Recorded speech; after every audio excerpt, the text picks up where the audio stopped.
A year after Britain's historic vote to leave the EU, the country's still wrestling with what Brexit really means. The formal talks over the divorce have already started in Brussels, with Britain's David Davis facing off against the EU's chief negotiator, Michel Barnier.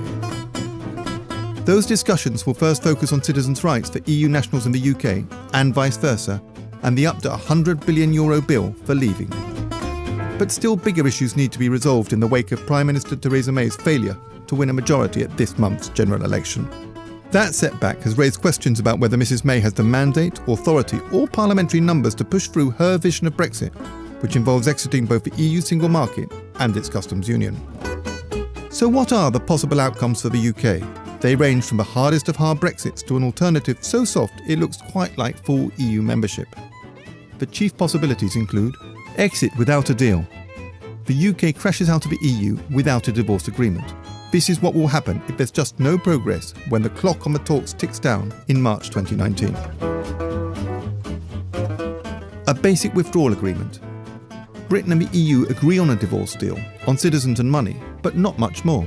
It would leave both sides reliant on WTO rules to access each other's markets. A tariff-free deal that allows free trade in goods but not in services. This could be relatively simple, but could mean big disruptions for the services that account for most of Britain's economy.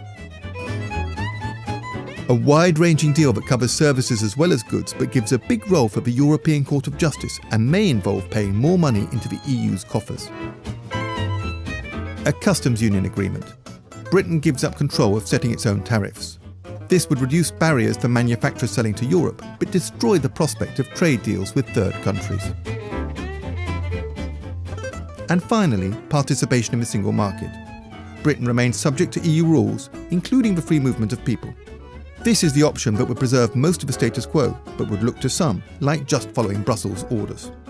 Each of these outcomes would have different consequences for sectors of Britain's economy, such as agriculture and fisheries, manufacturing, finance and other services, and education and research.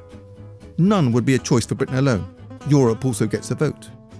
But with less than 2 years before the UK's scheduled exit, both sides would benefit from Britain making up its mind about what it really, really wants.